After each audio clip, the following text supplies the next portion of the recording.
श्री स्वामी समर्थ. मैत्रिणींनो, चैत्र नवरात्र कधीपासून तर आपण वर्षातून दोनदा का असेना आपल्या कुलस्वामिनीचा आपल्या राहत्या घरामध्ये कुळाचार करायलाच पाहिजे. ती वास्तू आपली स्वतःची असू दे किंवा आपण किरायाने राहत असलेली असू दे, आपण कुठे पण राहू, परंतु आपल्या कुळदेवीचा कुळाचार हा झालाच पाहिजे.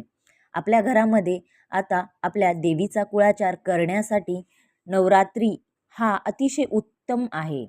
तसे तर वर्षभरामध्ये 4 नवरात्री असतात. 2 गुप्त नवरात्री असतात. त्याचबरोबर एक शारदीय नवरात्री असते व दुसरी चैत्र नवरात्री असते. तर आपण आपल्या कुलस्वामिनीचा चैत्र पौर्णिमा व शारदीय नवरात्रीमध्ये देवीचा कुळाचार केलाच पाहिजे. नवरात्रामध्ये आपल्याकडून जेवढी सेवा होईल तेवढी सेवा झालीच पाहिजे. कारण नवरात्रीच्या 9 दिवसामध्ये देवी स्वतः तत्व सर्व ब्रह्मांडामध्ये सक्रिय झालेले असते. विशेष म्हणजे या 9 दिवसामध्ये आपल्या घरात कुलदेवीचा सूक्ष्म रूपात वास करत असते. आता घटस्थापनेचा शुभ मुहूर्त, कुलस्वामिनीचे 9 दिवसाचे उपवास कसे करावे व कधी सोडवावा व 9 दिवसात सेवा कोणत्या करावयाच्या आहेत. चैत्र नवरात्रीत तुमच्याकडे घटस्थापना करत नसाल तर अखंड दिवा कसा लावायचा, कसा प्रज्वलित करायचा, तर यंदा 2026मध्ये 19 मार्च गुरुवारी चैत्र नवरात्रीला सुरुवात होत आहे व 27 मार्च रोजी शुक्रवारी नवरात्रीची सांगता होणार आहे. चैत्र नवरात्र हे दुर्गेच्या 9 रूपांची पूजा व वाईटावर चांगल्याचा विजय साजरा करणारा सण आहे. या चैत्र नवरात्रीमध्ये माता दुर्गेच्या 9 रूपांची पूजा केली जाते व नवरात्रीचे 9 दिवस देवीला किंवा घटाला वेगवेगळ्या माळी चढवल्या जातात व 9 दिवसामध्ये देवीला वेगवेगळे नैवेद्य दाखवले जाते. नवरात्रीच्या पहिल्या दिवशी घटस्थापना करून देवी दुर्गेच्या शैलपुत्री स्वरूपाचे पूजा केली जाते. दुसऱ्या माळेला देवीच्या ब्रह्मचारी रूपाची पूजा केली जाते.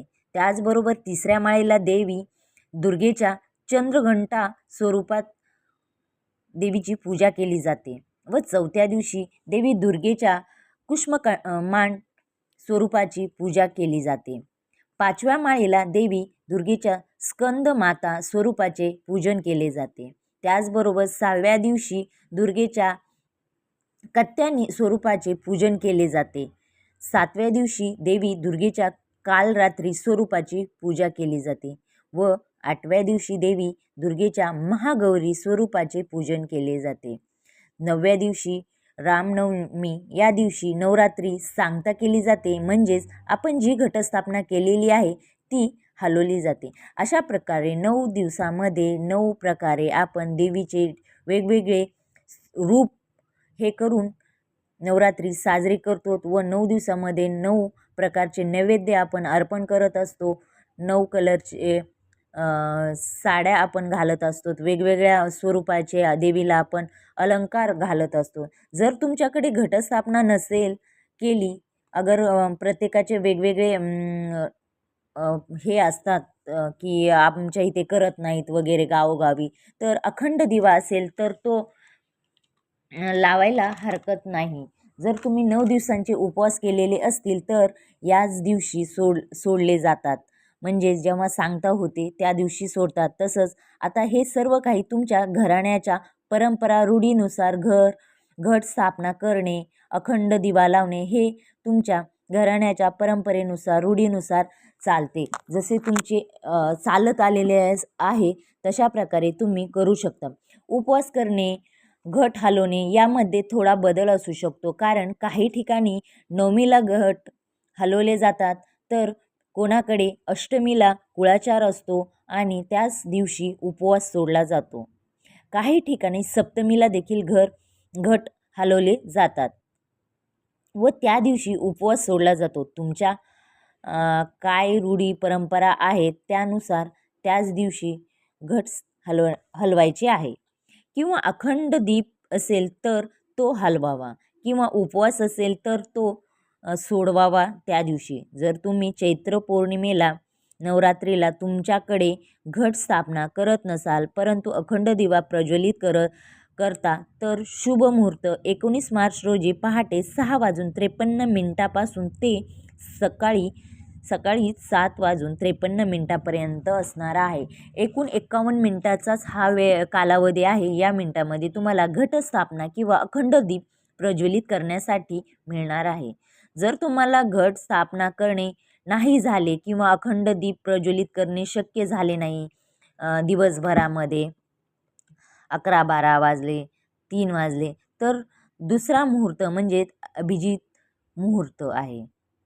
दुपारी 12:05 ते दुपारी 12:53 असणार आहे. यावेळेस तुम्ही अखंड दीप किंवा घटस्थापना करू शकता.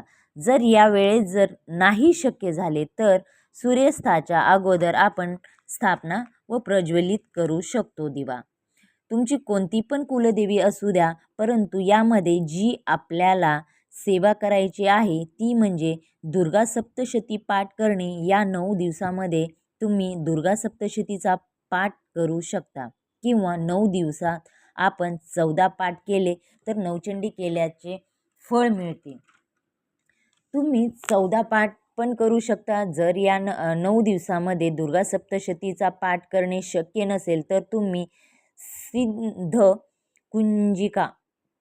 सिद्धकुंजिका स्तोत्राचे पठण करू शकता. हे शक्य नसेल तर या 9 दिवसामध्ये आपल्या कुलदेवीचा जो मंत्र असेल जप तुम्ही करू शकता किंवा आपण संकल्प करू.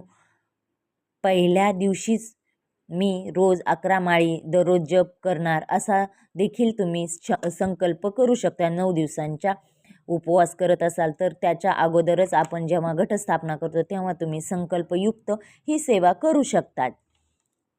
अशा प्रकारे आपण आपल्या कडून जेवढी सेवा होईल आपल्या कुलदेवीची ती करायची आहे व आपल्याकडे टाक असेल किंवा देवीचा फोटो असेल किंवा मूर्ती असेल तर आपण त्यावर कुंकुमार्चन करावे. त्याचबरोबर प्रत्येक आपल्या रूढी परंपरेनुसार उपवासाच्या पद्धती वेगवेगळ्या आहेत.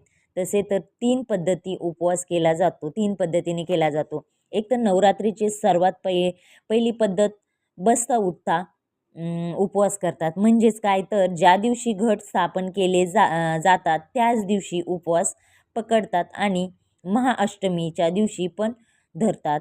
याला उठता बसता उपवास असं म्हणतात. दुसरी पद्धत घटस्थापनेपासून ते कुळाचारपर्यंत फराळाचे पदार्थ खाऊन उपवास केला जातो. तिसरी पद्धत अशी आहे की आपण आपले उपवास तिसरी पद्धतमध्ये आपण फक्त फळ खाल्ले जातात. आपण आपले उपवास संकल्प करून चालू करावे. काही पण तुमचे व्यवसायात यश नसेल, काही घराचे काम होत नसेल, संतान प्राप्ती नसेल तर या नवरात्रीमध्ये आपण जे 9 दिवस उपवास पकडणार आहे, दुर्गा सप्तशती करणार आहे, तर त्याच्या अगोदर आपल्याला हा संकल्प करूनच ही जी सेवा आहे ती आपल्याला करायची आहे. अशा प्रकारे तुम्हाला जर माझा हा व्हिडिओ आवडला असेल तर नक्की माझ्या व्हिडिओला लाईक करा, शेअर करा, सबस्क्राईब करा आणि बेल आयकॉन बटन नक्की प्रेस करा नवनवीन व्हिडिओसाठी आणि कमेंट्स बॉक्समध्ये लिहायला विसरू नका. श्री स्वामी समर्थ.